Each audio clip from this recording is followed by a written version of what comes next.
back in the reaction, Black Panther Wakanda Forever post credit, explain ending, and see what the Cosmic Wonder has to say about this, and check this out.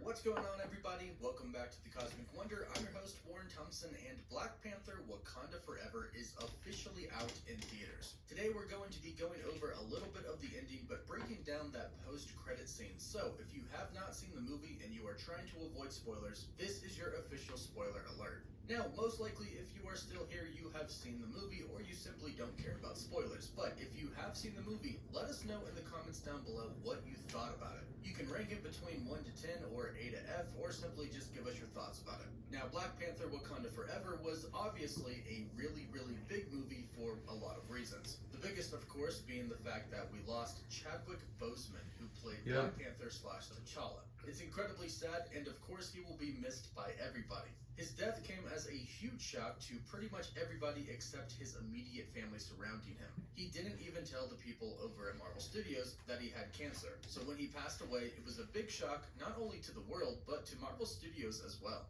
Even the director of the first Black Panther and Black Panther Wakanda Forever didn't know. He shared recently that he finally finished the Black Panther 2 script, which of course had Chadwick in it at the time. He asked Chadwick Boseman if he wanted to look at it before he sent it to the studio, in which Chadwick said no, but Ryan Coogler has stated in an interview he thought that Chadwick felt too tired to read it. Ryan Coogler went on to say Chadwick Boseman would die about 2 weeks later. Now, shortly after the passing of Chadwick Boseman, Marvel Studios came out and we listened to President Kevin Feige tell us that they decided to not recast T'Challa / the Black Panther in the MCU. Now, whether or not people agreed with this decision or not, I think most people understood why Marvel Studios decided to do this. However, there was still a big movement out there calling for the recasting of T'Challa because how much the character means to a lot of people. Plus, not to mention, there are a ton of stories that you can do in the MCU, but in the comics are heavily revolved around T'Challa. Well, in this post-credit scene, they kind of found a way to still please the fans, a way to bring T'Challa back into the Marvel Cinematic Universe, but also a way that gives us time to mourn the death of Chadwick in Black Panther Wakanda Forever. The movie starts off with a scene of Shuri actually trying to recreate a synthetic heart-shaped herb because her brother, King T'Challa, is dying. However, sadly, Queen Ramonda comes in and tells Shuri that her brother is gone.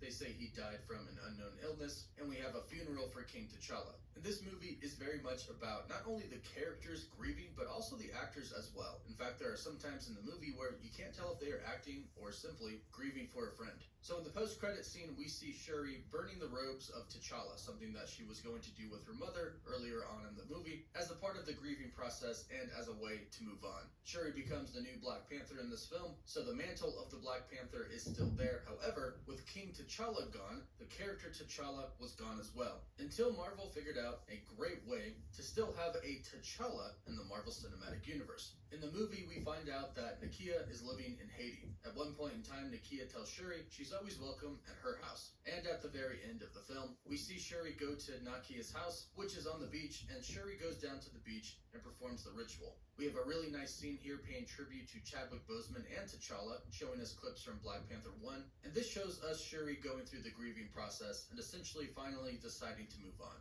The movie ends here, but the post-credit picks up right after in the same exact scene. We see Nakia come out and greet Shuri on the beach, but she has somebody with her, a young boy, and she tells that young boy that Shuri is his aunt. She says that his name is Toussaint, but then he tells Shuri that my mom says you can keep a secret, and he says that Toussaint is his Haitian name, and his real name is actually T'Challa. And this is where it is revealed that Nakia and T'Challa had a son together, and this is their son. He even says, I am Prince T'Challa, son of King T'Challa. This comes as a pretty big shock to Shuri, but of course it is an extremely happy moment. And not gonna lie, it got me pretty good in the theater. But from here, Nakia explains that King T'Challa said that he didn't want to raise his son in the kingdom, but he actually did prepare Nakia and his son T'Challa for his death. Throughout the movie where Nakia comes back, she meets many different characters along the way that she hasn't seen in a very long time, like Okoye, Queen Ramonda, and Shuri. They each expressed that they missed her at the funeral. However, if you notice, Shuri and Okoye were a little hurt that they didn't see her at the funeral. However, Queen Ramonda simply says that she missed her. This is because, as we find out, T'Challa and Nakia told the Queen about their son, and Queen Ramonda actually met their son as well. Nakia reveals to Shuri that T'Challa told them not to visit the funeral, because if they visited the funeral, instead of focusing on grieving and saying their goodbyes to King T'Challa, they would be more surprised and taken back by the fact that T'Challa has a son, and that they kept him from him for all these years. But Queen Ramonda knew this, so instead of being kind of hurt by the fact that Nakia did not attend the funeral, she simply says that she missed her. So I think this is a pretty great move by Marvel Studios, because now we do essentially have a recasting of T'Challa in the Marvel Cinematic Universe. And recently with Black Panther Wakanda Forever coming out, of course they've been doing a ton of interviews leading up to the movie. And Kevin Feige has revealed that the reason that they did not recast T'Challa for Black Panther 2 was because they felt it was too soon. So this basically confirmed that they didn't think that they weren't going to ever recast T'Challa, simply they did not recast him for the specific Black Panther Wakanda Forever movie. Because now in the post-credit scene, it's very clear that they, in their own way, have recast T'Challa.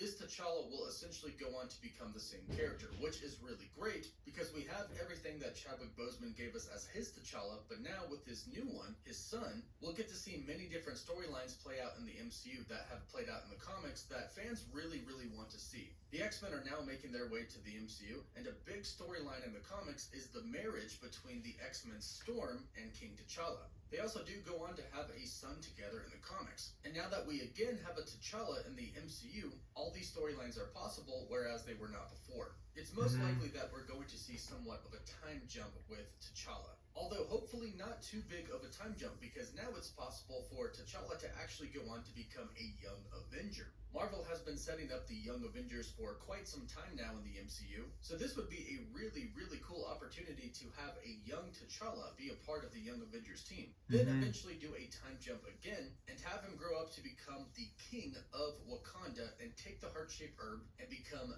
the Black Panther. I'm sure Shuri will always kind of keep the mantle of the Black Panther. This did happen in the comics, and there is totally room for 2 Black Panthers in the Marvel Cinematic Universe right now. Or it could be that when T'Challa finally becomes of age to be king of Wakanda, Shuri would step down from the Black Panther mantle and let her nephew have it. There are also other major stories involving Namor that we could see in the MCU again as well, like the Avengers versus the X-Men, which still also ties into Storm. The Phoenix Force possesses the Phoenix Five, and Namor ends up flooding Wakanda, killing a lot of people, kind of what we saw in Black Panther Wakanda Forever. However, T'Challa is on the side of the Avengers, and his wife Storm is on the side of the X-Men, and after the flooding of Wakanda, Black Panther tells his wife Storm that he wants a divorce. But in the comics, the wedding between T'Challa and Storm is a really big deal. Everybody comes to watch it, and even the Watcher himself shows up to witness the ceremony. So by Marvel Studios deciding to essentially not recast T'Challa right away, but now bring in another T'Challa, this is their way of recasting the character. And now